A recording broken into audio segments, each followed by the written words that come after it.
Hare Krishna, dear friends and supporters and devotees, followers of Srila Prabhupada. Please accept my humble obeisances at your lotus feet and lotus ears. All glories to Srila Prabhupada. This is Purajit signing in from the half ashram, half studio. The Bliss Band is recording very carefully. Every day they're coming here, all these guys with their guitars and drums, and they record here right in the temple room to give you the Hare Krishna musical. So I am simply giving them prasadam, cooking for them, and the guys there working hard on the music score.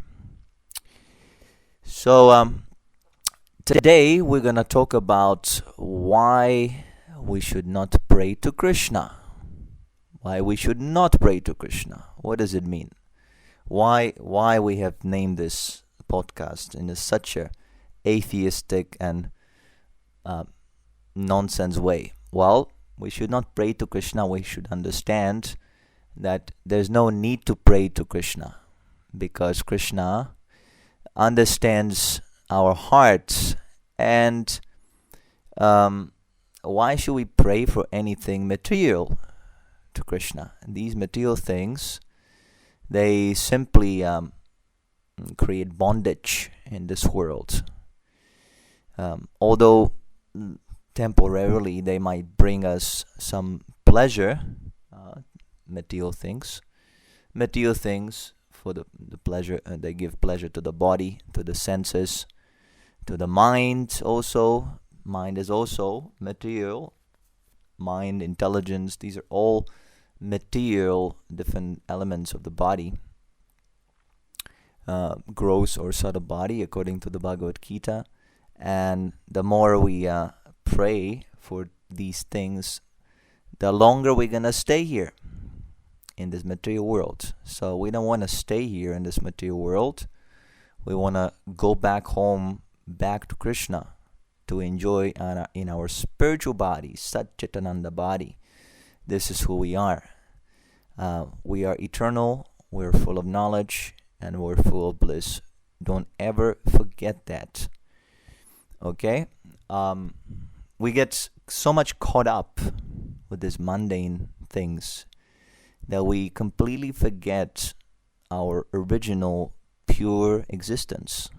We have a spiritual body, spiritual form, and we have a relationship with Krishna. Just like here, we have relationships, so many relationships. Whoever you talk to on the street, whoever you come in contact with throughout your daily life, you have a relationship with them. So everything, you have a relationship, even with insentient objects. Just like your country, you have a certain relationship with to pay your taxes and things like that. So if you have relationship with everything, then you must have relationship with God, with Krishna. That's just common sense. This is what Srila Prabhupada mentions in one of his conversations recordings last time. If you missed by any chance, and rest assured you must go to Yamaraj for that. The last podcast, we were discussing Prabhupada's morning walk. These morning walks and conversations are recorded. Our spiritual master, Srila Prabhupada, the founder of Hare Krishna movement and the greatest acharya that has ever walked the surface of this pious planet Earth. She has become pious because Krishna has laid his holy lotus feet on her, and his pure devotee Srila Prabhupada as well as many other devotees. But Srila Prabhupada is very special because he has fulfilled the prophecy of Lord Chaitanya, who is another incarnation of Krishna, another form of Krishna, another I would say another blissful incarnation of Krishna and merciful Lord Chaitanya, was predicted that this chanting of Hare Krishna, Hare Krishna, Hare Krishna, Krishna Krishna Hare Hare, Hare Rama Rama Rama Hare Hare, will be spread to every town and every village of this planet. So Srila Prabhupada has fulfilled the prophecy of Lord Chaitanya. That's why he's special. You might be doubtful, you might be wondering, but when you remember this instruction or prediction of Lord Chaitanya, then things get quite clear. It is just like the sun in the sky. When the sun is up, all the clouds are dissipated naturally. So all the clouds are illusion and misconception and misunderstanding and misinterpretation of the Vedic knowledge, Vedic tradition, and our devotional line as well, is clarified in the presence of Srila Prabhupada, who is present with us in his holy sound, in his instructions, in his books, in his conversations, and so on, so on. So, the Bhaktivedanta Lives in Sound Society, which I am part of, is a society meant to distribute this holy sound, these holy instructions of Srila Prabhupada, and also act on them. The second one is a little bit more difficult. The first one is also very difficult because people don't want to hear about God. As soon as you say God or religion, although we don't say that Krishna consciousness is religion, people think that this is just another religion because they see, oh, there's God and people are praying, worshipping God, so it must be religion. So this podcast, we would like to clarify that Krishna consciousness, as opposed to religion that is materially motivated, which also has a purpose. It is not that people who pray to God for material things, they're wasting their time. They're not wasting their time. They're approaching God. That is to their great credit. But Krishna consciousness is, if you want to say it's a religion, it is a pure religion. In other words, we're not approaching Krishna to get anything material, of course. We want spiritual love of Godhead, but that spiritual love of Godhead is already within the heart. So this whole process of purification, we're chanting the holy name in order to get purified from this material mentality of I am the Lord, I am the controller, and I am the enjoyer also. That is a false concept. We are not the enjoyers. Krishna is the enjoyer, and we are also enjoying, but just like the woman, she's enjoying when the husband is pleased. Similarly, the jiva, the minute soul, is enjoying when Krishna is enjoying, not separately. Although someone might now criticize me that, oh, you say that women are subordinate to men. This is not some imposition. This is natural. Every girl, every woman, she is feeling very comfortable on the protection of a capable, not incapable, but a capable husband. There might be some exceptions, of course, but generally speaking, this is so. And we should be natural. The woman's body is different from the man's body. We should not be falsely putting them on the same platform and expect from women the same things as we expect from men, and expect from men the same things that we expect from women. This creates artificial situation, and people are completely damaged and confused, and they're acting on a platform that is completely artificial, superficial, and unnatural. So because the woman's body can bear children, then her psychology and her position in this world also corresponds to that natural physiological feature. So the wife depends on the husband, and when the husband is satisfied and doing very nicely, then the woman automatically enjoys. So similarly, when Krishna enjoys, when Krishna is pleased, then naturally everyone is pleased. Not just you, but your family, your society, all living entities, not just humans, the animals also. Everyone is satisfied. So this is Krishna consciousness. We want everyone to be happy and satisfied. We don't feel satisfied simply in our tiny little group. Krishna consciousness is not a sectarian group. It is a movement meant for every living entity, so that every living entity can benefit from this.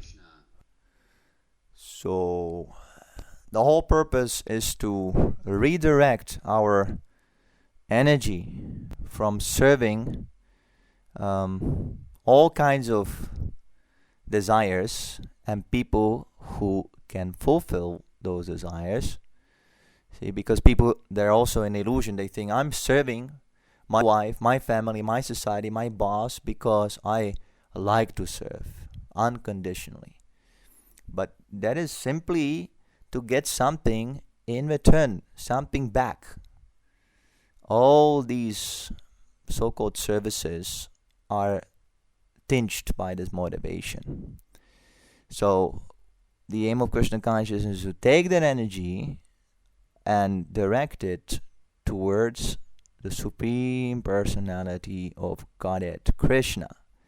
We should ask, what does Krishna want? What does Krishna desires from me? What should I do to please him? This is the real, pure essence of religion, of our relationship with God. So we're going to talk about this a little bit more in today's podcast. Why I chose this topic, it relates to the previous podcast. As I mentioned before, if you have not listened to the previous one, please take a listen. Yamaraj is not a good idea. Trust me. We were discussing the last time, the podcast is called How to Begin, about how to begin our practice of Krishna consciousness. Why I chose this particular topic is because before we start practicing Krishna consciousness, we should know why we are practicing Krishna consciousness. This is very important because if the basis is misunderstood, in other words, if we think that Krishna is our servant, and by practicing Krishna consciousness we will get something material in return, then we have a misunderstanding. And no matter how much we practice, of course, practicing Krishna consciousness is absolute. Whoever chants Hare Krishna, he gets purified. But there is a danger that if we have this kind of a misunderstanding, then when these desires are A, fulfilled, or B, unfulfilled, in both cases we give up Krishna consciousness. You see, so that's nonsense, because Krishna consciousness, just like any loving, truly loving relationship, is supposed to be everlasting. It is not that simply I take something and then I go and I kick on Krishna. No, it is our eternal position. Just like you are eternal, I've mentioned many times on this podcast, we're not this body, we're eternal soul. The body is temporary, I remain forever. I simply take different bodies in this material existence, but my eternal existence goes on and on and on. I also need eternal relationship, eternal engagement, eternal friend, eternal service, and so on, so on. So if we simply go through this, it will give you a good idea what actually Krishna consciousness is. It is very important. Many devotees, they take up Krishna consciousness, but later on they give it up. And they start to complain, oh, the devotees, they have done this. Oh, devotees, they have not given me this.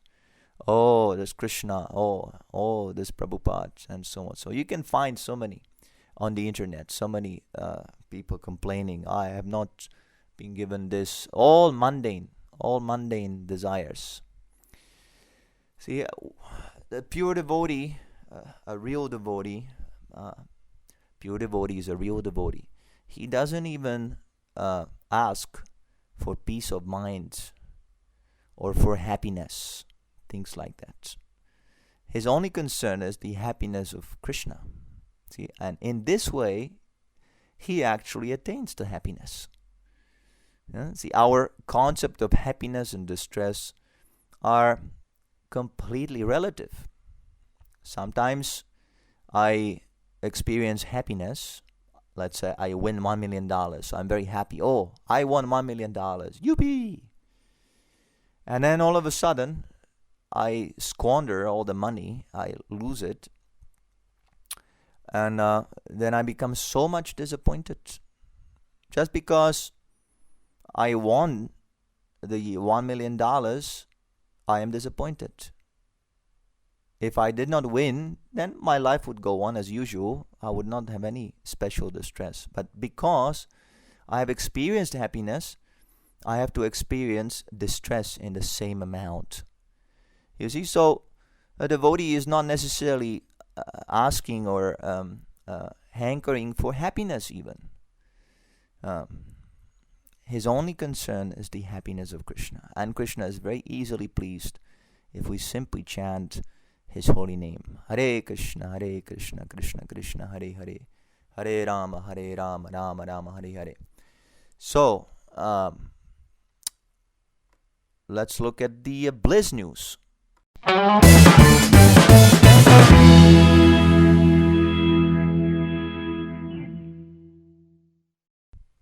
Oh boy, this band they're really rocking, eh? Really rocking. They're here in the studio with me, by the way. Every time we have this podcast, we call the live band and they play with the drums and everything. Actually, they're the bliss band. They're the bliss band. They do all kinds of music for us. Everything, all the music. They can play anything and everything. Opera, hip hop, everything for Krishna. Okay, so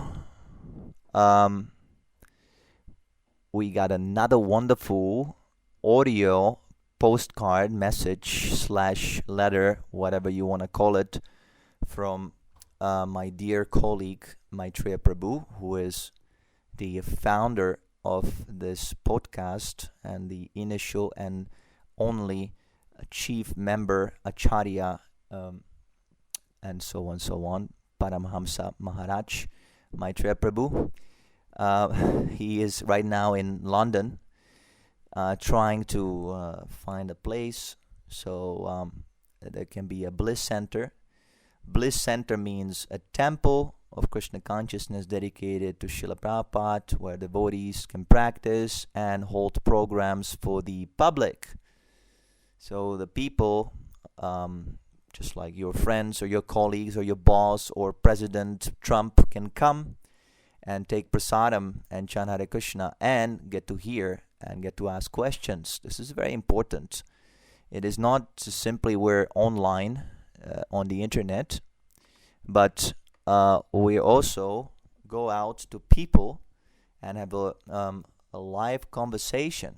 This might be quite a rare thing right now with this corona, everyone in masks and social distancing and all kinds of nonsense like this. So we are against that. We want the opposite. We want the social closeness as much as possible. Take prasadam together, laugh together, discuss together, and chant together. Chant together with mridanga, kartals, or just by clapping. You can clap if you want.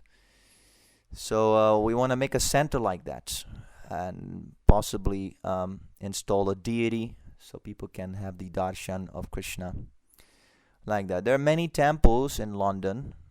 Mm, People might object, what is the use of another temple? Why not? Why not make 1 billion temples in London? What's the harm? Every house can be a temple. The more the better. So people who say like that, they're not very intelligent. Just like if you have money, and if someone comes, I'll give you more money. And naturally you say, okay, give me more money. So money is nothing, temporary, useless. It is just a piece of paper. How much more we should appreciate Krishna's devotees, devotee association, and a Krishna conscious center. So we ask everyone to support us in this great endeavor to establish a bliss center in the heart of London, in England. It is a good place to preach Krishna consciousness. Please help us. We're very enthusiastic. There are some very serious devotees we're working with. All young people, very enthusiastic, dedicated their lives for Krishna. We need donations. We need support. We need that you share our materials on the internet with your friends. All these are required so the spiritual revolution can take place. Be part of it. Don't be aloof. Don't try to stay aloof. Oh, I have nothing to do with this. No, you must be part of this because this is the greatest thing that we can do for the world, for the people, for the animals, for everyone, and especially for ourselves, so we can develop our relationship with Krishna by serving him under the guidance of Srila Prabhupada, who is a pure devotee. So, Maitreya Prabhu, what's new? Please tell us. Hare Krishna. My name is Maitreya Rishidasa. So, there's not much going on in the London news. I'm just now approaching the end of my COVID lockdown period here while I'm staying in London. I'm always still searching for places. Tomorrow I'll be setting up a bank account.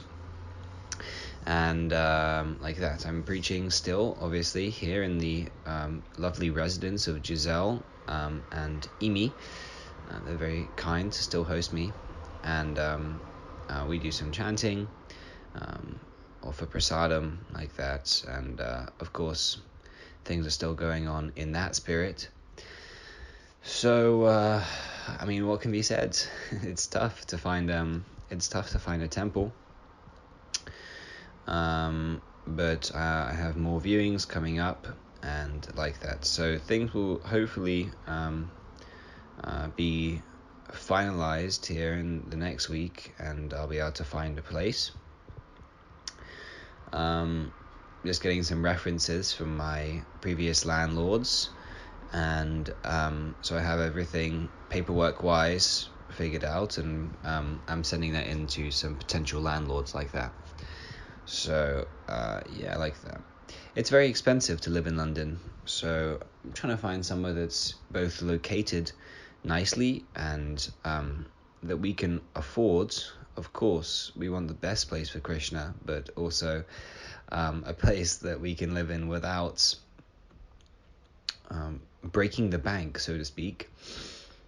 Krishna will supply anything we need, but of course I have to be reasonable. I wish I could get, a 10 bedroom mansion so that we could house the probable flood of devotees that will come in for this new wave of the Hare Krishna revolution. Ki Jai. So anyway, that's about it for the London news. There's not really too much to elaborate on. It's the same thing going on. So like that. So what I decided to do is, because Purija Prabhu requested me to make an audio segment for this week's Bliss podcast, I decided that I would look at the mundane news and see what is going on, because we do the bliss news and that is the best, but there's also the outside world, and we never address what's going on in the outside world. So I picked up just a few stories, and decided to put a little Krishna conscious comment on the three main things that are going on now in the world. Now, they seem to be kind of current still. I don't know if I'm totally out of date or whatever. Hopefully I'm not just stuck here with Srila Prabhupada and chanting Hare Krishna, this kind of archaic Vedic way of living, or whatever. Some people may have that vision that we're just trapped and we have our philosophy and that's all we know. But actually, Prabhupada says that's a very good qualification. We should not be so educated in the mundane sphere. Pure devotee should appears to not be very well educated in the mundane matters. So we should be like that. We should only be talking about Krishna like madmen. But anyway, in the Ishopanishad there is this mention of cultivating cultivating knowledge of the mundane world and also of the spiritual world. So anyway, I guess we can see what's happening out there from a Krishna conscious point of view. So I picked up these three main stories. I saw that Black Lives Matter is going on still, and as I walk around here in London, I also see many Black Lives Matter protest signs and people with tags and stuff like that in their windows. So people are getting back on this movement. I remember early on, a little early, a few years ago, when it was really people were really into it and there were big protests and stuff like that, and now it's kind of seen a resurgence. So of course this is nonsense. This whole idea is nonsense, because whether it's black lives or white lives or Asian lives or Christian lives or Muslim lives or dog lives, it doesn't matter, because we are all sons of Krishna. We're all parts and parcels of Krishna. We're not the body. We're spiritual living beings with a consciousness within inside the body, and the body, it may be taking the form or being born in a country, Africa or America or China or Russia or whatever, and it appears to be different in the material estimation, but what makes the body alive in each of these forms, whether it be an animal or a human, is the soul, the jiva, the living entity, and that is spiritually the same, spiritual spark of Krishna. We are all the same spiritually.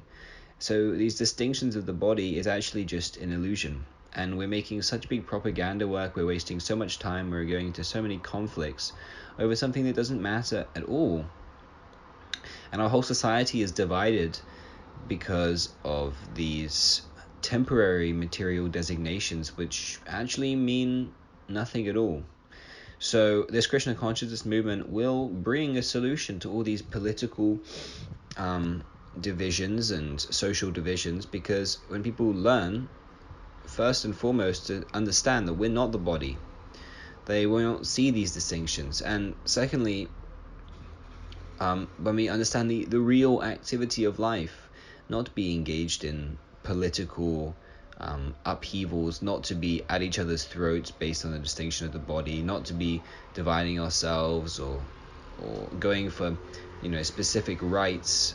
Our activity should be just to serve and love the Supreme Lord Krishna, who is the Father of all of us. That is all that matters, and that's all that we should be doing, chanting Hare Krishna, reading Prabhupada's books, and anyone can do that. So when this one activity is there, and it doesn't have any distinction of caste, color, creed, because this Krishna consciousness movement is completely non-sectarian, it's for the soul, then none of these issues will be prevalent, because people will forget. The joy of Krishna consciousness will prevail over all these temporary political, social, whatever isms that we've created temporarily for the body. So this is just a little thought I had in regards to the Black Lives Matter, because all lives matter and they should be engaged in Krishna consciousness. Actually, why Black Lives Matter or White Lives Matter, any of these lives matter? They matter because they're given, especially the human being, is given the form so that he can understand God, he can understand himself. That is the specific point of the human form. The animals, they're also engaged in bickering with one another, fighting with each other, based on the different body. A tiger is fighting with so many animals and eating them, and dogs are fighting with cats. So this is the activity of animals, seeing distinctions of the body and fighting and killing each other because of this, preying on one another. So the human being is not made for this purpose. We're not made for bickering like animals. We are made to utilize that higher intelligence, not to create big infrastructures and organizations to propagate this bickering, but instead to realize the self, to realize God, and to reestablish our loving relationship with Krishna. So this was just my thought in terms of Black Lives Matter. Another story I picked up was that Donald Trump is, of course, ever present in the news, and people think that Donald Trump is a big problem. So that's all right. To solve this problem, you first of all become Krishna conscious, and then you elect someone who can actually lead the people in spiritual goals, can actually give the people spiritual guidance. Because all of these leaders that we can elect, it doesn't matter whether it's Donald Trump or Joe Biden or Donald Biden or Joe Trump, it doesn't matter who it is. They're all unqualified to lead people because they're all engaged in the same sinful material rubbish that everyone is engaged in. And so if the politicians have no higher ideal, it doesn't matter whether they're Republican or Democrat or Tea Party or whatever, if they're not engaged in Krishna consciousness, they have no good values. So what does it matter who we elect?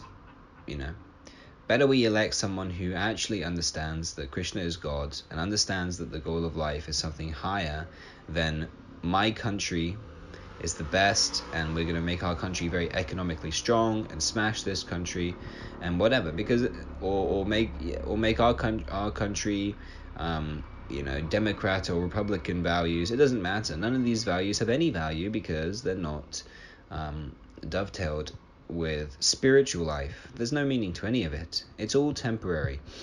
So better we elect someone, or better we ourselves become spiritually minded, and then we can elect someone who is actually fit to lead us like that. So that's the Donald Trump stuff. That's always in the news. And then another story I picked up on was that coronavirus is now getting a vaccine. Possibly in the near future, coronavirus will be seeing a vaccine. It's been now almost half a year of lockdown, so it's been crazy and people have lost their jobs, so people are obviously anxious for a vaccine. But okay, let's say we cure corona. It's inevitable, but when we do, can we cure disease? Can we cure old age? Can we cure death? No. So why get excited about curing corona? That's just one little thing. Let's cure the main thing, our attachment to the material body, because as soon we can cure even if we cure all the diseases permanently, it's not possible because that's the nature of the material world. We must become disease. We have a material body. That's the nature of a material body. It becomes disease. It's fallible. It's not infallible like a spiritual body.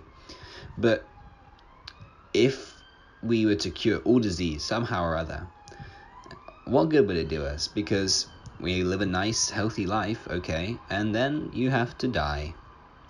So all of that nice, healthy life, practically completely useless. Why not solve the main problem, death?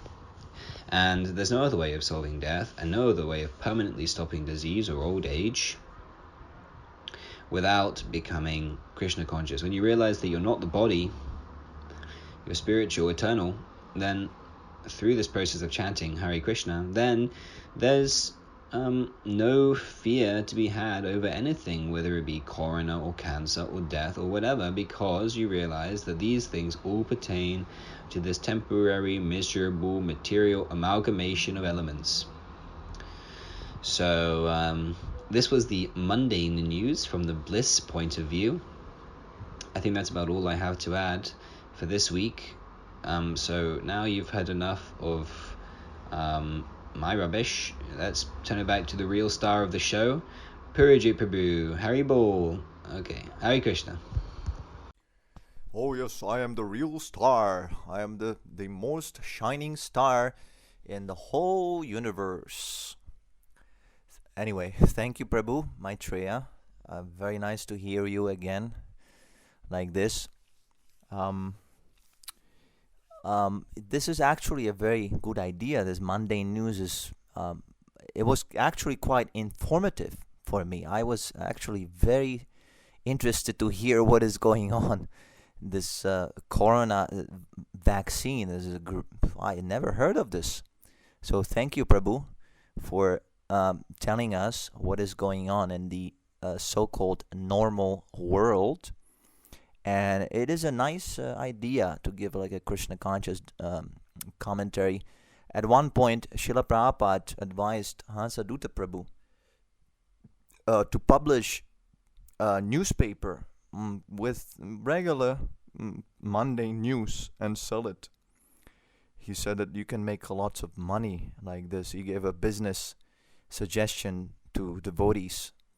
So it is not something completely useless, this mundane news. Sometimes we can get some information that is useful for our preaching purposes and so on and so on. But to follow the news 8 hours or 9 hours every day and talk about it all the time, that is surely a waste of time, because all these news pertain to the, as you mentioned, Maitreya Prabhu, to the material body, and in that sense it is a completely useless information. Just like the atheistic people, if they hear our talks, our podcast, they must be quite bored. They must be thinking only Krishna and your spiritual brainwashed things and this and that. So similarly, we also see this mundane news as a complete waste of time. So depends on which side you take. This is the responsibility of human form to choose wisely, choose eternity, don't choose the temporary, non-essential things. Yes. So again, thank you so much, Maitreya Prabhu. Also, we are praying that you are successful finding a good place for Krishna. I totally agree with you. We are limited on the budget, but Krishna can do the impossible. We should simply be concerned whether we find a nice, beautiful place for Krishna. And when Krishna is pleased, then he will send all the resources. Prabhupada says that Krishna likes advertisement, just like any other big man, Rockefeller or I don't know, Bill Gates. They spend a lot of money for advertisement. So when we advertise for Krishna, when we tell people Krishna is the Supreme Personality of Godhead, chant Hare Krishna, if we bolt, then Krishna will invest in us. He will give us resources so we can go on with this advertisement for Krishna. We're advertising for Krishna. People are advertising for McDonald's and Microsoft and all kinds of nonsense, so we advertise for Krishna. So we have an advertisement company for Krishna. This is also the Bhaktivedanta lives in sound society. Okay, so let's get back to our topic. Why we should not pray to Krishna. There's a very nice purport Prabhupada gives in the book called Nectar Devotion. Nectar Devotion is a summary study of a book by Srila Rupa Goswami, one of the principal disciples of Lord Sri Chaitanya Mahaprabhu,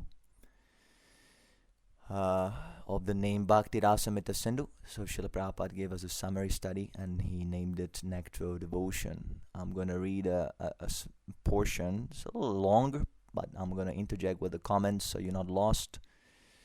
It's from the chapter 3, eligibility of the candidate for accepting devotional service. Prabhupada writes, the neophyte or third-class devotee is one whose faith is not strong and at the same time does not recognize the decision of the revealed scripture. The neophyte's faith can be changed by someone else with strong arguments or by an opposite decision. Unlike the second-class devotee, who also cannot put forward arguments and evidences from the scripture, but who still has all faith in the objective, the neophyte has no firm faith in the objective. Thus, he is called the neophyte devotee. You see, so neophyte devotees, that's who we are. The general description of the neophyte devotee is that he has no firm faith. Now, when we speak of firm faith, it is not some kind of a fanatical faith that we're gonna beat ourselves on the chest and speak loudly that we believe in Krishna very strongly and we're ready to go in the airplane and crush the Twin Towers, although that was probably a hoax by the government anyway, but you know what I mean. It is not that kind of firm faith. Firm faith means that all the material desires are completely eradicated from the heart, that we no longer think of, I have to do this, I need that, I need a husband, I need a wife, I need money, I need peace for my children, I need school education for my son, and so many things. Nothing, simply Krishna. That is how the firm faith is established, by controlling our senses and by developing attachment for devotional service. That is the only way how we can develop this sort of strong renunciation or detachment from the material objects of desire, by strong attachment to devotional service. So, yes, Prabhupada continues. Further classification of the neophyte devotee is made in the Bhagavad Gita. It is stated there that 4 classes of men, namely those who are distressed, those who are in need of money, those who are inquisitive, and those who are wise, begin devotional service and come to the Lord for relief in the matter of their respective self-satisfaction. They go into some place of worship and pray to God for mitigation of material distress, or for some economic development, or to satisfy their inquisitiveness. And a wise man who simply realizes the greatness of God is also counted among the neophytes. Such beginners can be elevated to the second class or first class platform if they associate with pure devotees. So I'm going to interject again here. There are 4 types of neophyte devotees as described by Lord Krishna in the Bhagavad Gita. Number 1 is those who are distressed, they're depressed, they have some kind of a lamentation, so they ask, oh Krishna, please relieve me, Krishna. Then those who are in need of financial improvement, economic development, they're asking Krishna, give me money. Then there are those who are inquisitive, they're curious, what is this? They like new things, a little sniff here and there, what is this? And then there are those who are seeking knowledge, those who are wise. So Krishna says that out of all of these, the one who is wise is the best, because he's attached to knowledge of Krishna instead of what to get from devotional service. That is a misunderstanding. Devotional service is not in order to get something. That is not devotional service. Devotional means that it is rendered causelessly, that I render service to Krishna without any expectation. It might be service, we might be serving Krishna, but it's not devotional service. So those who are distressed, those who are in the money, and so on, they must come to the position of the wise person. In other words, we should become inquisitive about this philosophy, this science of Krishna consciousness Srila Prabhupada described in his books. So long we're not attracted, then we should not think that, we're very advanced devotees. We must know that we're on the neophyte platform, and at any point, because our faith is not firm, is not strong, we can be deviated from Krishna consciousness. So we should not be proud or puffed up, or we should not make offenses to devotees also. We should try to be humble and try to understand what this Krishna consciousness is all about. Prabhupada continues, an example of the neophyte class is Maharaj Dhruva. He was in need of his father's kingdom, and therefore engaged himself in devotional service to the Lord.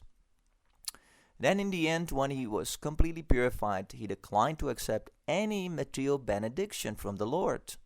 Similarly, Gajendra was distressed and prayed to Krishna for protection, after which he became a pure devotee. Similarly, Sanaka, Sanatana, Sananda, and Sanat Kumara were all in the category of wise, saintly persons, and they were also attracted by devotional service. A similar thing happened to the assemblage in the Naimisharanya forest, headed by the sage Shaunaka. They were inquisitive and were always asking Suta Goswami about Krishna. Thus they achieved the association of a pure devotee and became pure devotees themselves. So that is the way of elevating oneself in whatever condition one may be. If he is fortunate enough to associate with pure devotees, then very quickly he is elevated to the second class or first class platform. I will interject here. Very important. You might even miss this point here. Prabhupada says the sages, he gives examples of these four different classes of devotees who have different motivations in approaching Krishna. So with the sages in Naimisharanya forest, they were the inquisitive class. And Prabhupada says that because they were inquisitive and were always asking Suta Goswami, who was their spiritual master, about Krishna, they achieved the association of a pure devotee. So here we have a hint how to actually achieve the association of a pure devotee. We must be inquisitive. We must ask questions. It is not a blind dogma that we simply learn something by heart and we repeat it, and although we don't understand what it means, we go on preaching to others and so on. And this is not the Krishna consciousness exactly. We must ask questions. What does it mean? Who is Krishna? What is the soul? What is devotional service? Just like here, we're discussing what is actually this Krishna consciousness movement, how to pray to Krishna, why we should not pray to Krishna, what is the pure platform, what are the different stages of devotional advancement. These are all discussions. If we take part in them, we become elevated. But if we're not interested, if we simply are concerned for our material desires, that Krishna must fulfill this desire and that desire and so on, then we might fall down from devotional service. We might get diverted when our desires are not satisfied, as I mentioned before. So this is the secret. We might be even associating externally with pure devotees. We might be even hearing pure devotees. But because we're not asking questions, we're not actually associating. According to this purport, we're not associating. The pure devotees, they want to associate with us. They're giving us some instruction. They're trying to elevate us. But because we're not inquisitive, we're not interested. We want to stay where we are, and we simply want to implement Krishna to so-called bless our sense gratification. We can never make any advancement. So we must be very careful. It is just like pouring water in a fire. You might have the fire, you might have the matches, the fire might be there a little bit externally, but because we're pouring water, it will never become a blazing fire. You see, so we might be chanting, we might be hearing, we might be doing so many things, but because we're not ready to surrender to Krishna, we're not ready to come out of our material position, Krishna cannot do anything. And the pure devotees also, they cannot do anything. Alright, let's continue. These 4 types of devotees have been described in the 7th chapter of the Bhagavad Gita, and they all have been accepted as pious. Without becoming pious, no one can come to devotional service. It is explained in the Bhagavad Gita that only one who has continually executed pious activities and whose sinful reactions in life have completely stopped can take to Krishna consciousness. Others cannot. The neophyte devotees are classified into 4 groups: the distressed, those in need of money, the inquisitive, and the wise, according to their gradations of pious activities. Without pious activities, if a man is in a distressed condition, he becomes an agnostic, communist, or something like that. Because he does not firmly believe in God, he thinks that he can adjust his distressed condition by totally disbelieving in him. So, Prabhupada many times gives the example of the German women during the Second World War. All the women in Germany went to church to pray. Oh, please let my husband come back. Oh, my Lord, please let my son come back. Oh, my Lord, please kindly let my brother come back from war. But they all died. No one came from war. They were killed in war. So the reaction to this was that these women, they became atheistic. So this is a good example because it shows that they were never really approaching God in the right spirit anyway. They were not situated in the true understanding of who God is. God is our supreme controller, supreme master, and He's the supreme enjoyer. And our duty is not to ask from Him and thus engage Him in our service, but to engage ourselves in His service. It doesn't matter what is our position. These things like happiness and distress, they come and go, just like the seasonal changes. Krishna explains this in the Bhagavad Gita. Matra sparstastu konteya situshna shuka dukada agama paino nityas nityas tam titikshashva bharata. They come and go, just like winter and summer. No one cries, oh, now the winter is gone. Oh, no more snow, no more snowmen building snowmen. Oh, now the summer is gone. No one is lamenting. Everyone is carrying on his duties. So a devotee, he is not concerned what is going on in his material life, because material life can never be happy. Material life means dualities. Material life means temporary situations. We are eternal, and we're trying to enjoy in the temporary world full of ups and downs. So naturally, we must get frustrated. So a devotee takes whatever happens as the mercy of Krishna. Everything is mercy of Krishna.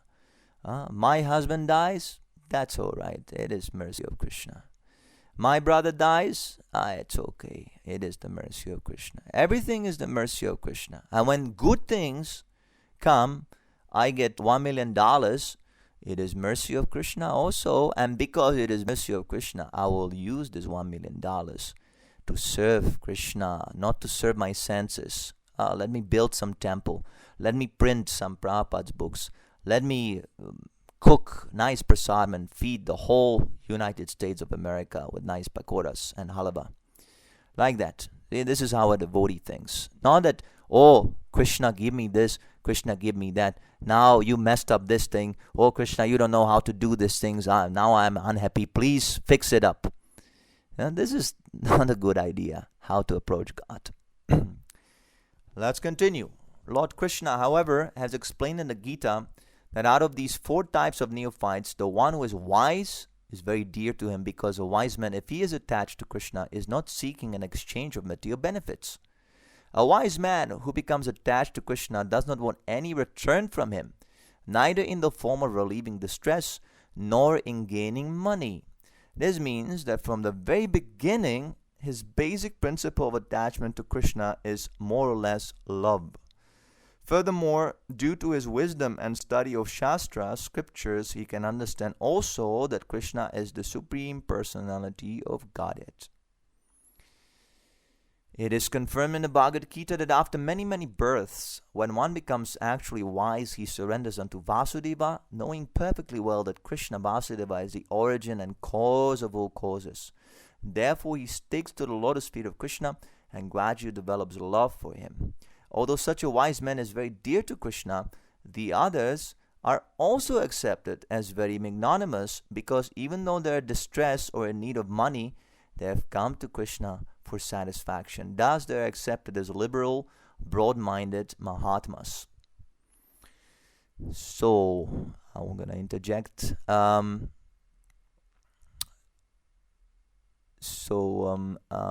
wise man, as I said before, he is approaching Krishna more or less on the basis of love.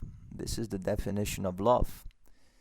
Just like you love someone, so you're interested what that person likes, because you want to please him. Simply saying, I love you, love you, love you, but I don't care what you want, what you like, that is also fake. That is not a pure love. This is a fake love, cheating love.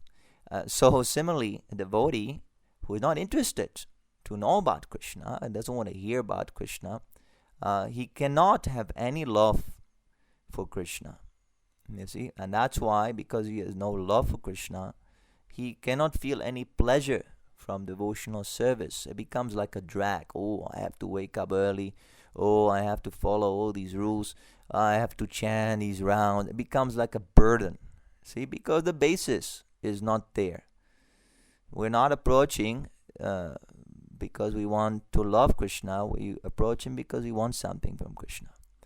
But here Prabhupada is giving some encouragement. He says that even if we have some material motivation, we come to Krishna, we are still considered to be liberal, broad-minded Mahatmas, because at least we're coming to Krishna. See, this is the difference.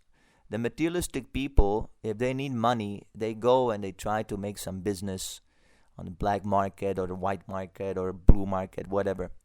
Or they go somewhere and get some special job or so many things. Those who are distressed, they're watching Dr. Phil, or they going to, all these bogus swamis and yogis and coaches and mochas and roaches.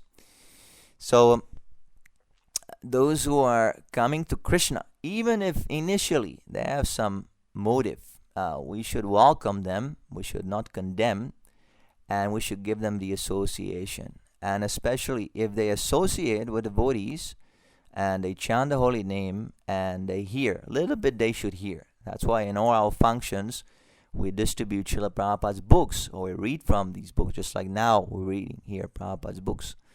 Because by such hearing, these devotees, they might actually change their desire. They might at one point think, well, what am I doing?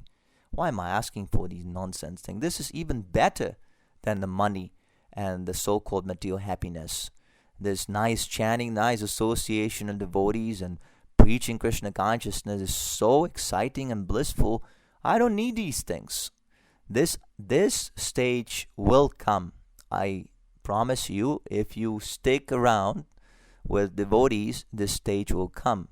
You will no longer think of how to satisfy your material needs. Actually, you can never satisfy your material needs, because the material needs are unlimited and they can never be satisfied. It's the nature of the material desire that it can never be satisfied. So it's pointless to desire these things. We're automatically being rewarded according to our karma. Whatever we're supposed to enjoy, we will enjoy. Whatever we're supposed to suffer, we will suffer. We cannot avoid. So Krishna is advising us to just tolerate these material distresses and happinesses and so on, and simply focus on devotional service. Okay, so now let's finish this purport. Without being elevated to the position of a jnani or wise man, no one can stick to the principle of worshipping the Supreme Personality of Godhead. See, Prabhupada is saying here something very important. Without being elevated, again, without being elevated to the position of a jnani or a wise man, no one can stick to the principle of worshipping the Supreme Personality of Godhead. So if we're sincere, we should very much meditate on this sentence. What? No one can stick to the principle? Do you want to stick to Krishna consciousness? I assume you say yes. I assume everyone wants to stick with Krishna consciousness because Krishna is awesome, right? We like this Krishna consciousness. But Prabhupada says here, if we're not elevated to the position of a jnani or a wise man, we have described the wise man previously. He's someone who is asking questions and he's interested to know the signs of Krishna consciousness. One cannot stick to the principle of worshipping the Supreme Personality of Godhead. See, so we become deviated. We should not become deviated. From the very beginning, we should understand, this is the purpose. And with that purpose, we should take up the practice of Krishna consciousness. Okay, the purport continues. Others who are less intelligent, or those whose intelligence has been taken away by the spell of Maya, are attached to different demigods on account of the influence of the modes of nature. The wise man is he who has thoroughly understood that he is spirit soul and not simply a body. Because he realizes that he is spirit and that Krishna is the supreme spirit, he knows that his intimate relationship should be with Krishna, not with his body. The distressed and the man in want of money are in the material concept of life, because distress and need of money are both in relationship with this body. One who is inquisitive may be a little above the distressed and the man in need of money, but still he is on the material platform. But a wise man who sees Krishna knows perfectly well that he is spirit soul or Brahman, and that Krishna is the supreme spirit soul or Para-Brahman. He knows that the spirit soul, being subordinate and finite, should always dovetail himself with the infinite and supreme soul Krishna. That is the relationship of the wise man with Krishna. So this is the end of the purport. I hope you enjoyed this. If you have any questions, please drop me a comment on YouTube or through Facebook. Don't hesitate. This is very important. We understand this before we start practicing Krishna consciousness. That we're basically taking up this process to get completely purified from all these material desires, not to increase them. Hope you enjoyed this podcast, and hope you have a nice day. Hare Krishna. All glories to Srila Prabhupada.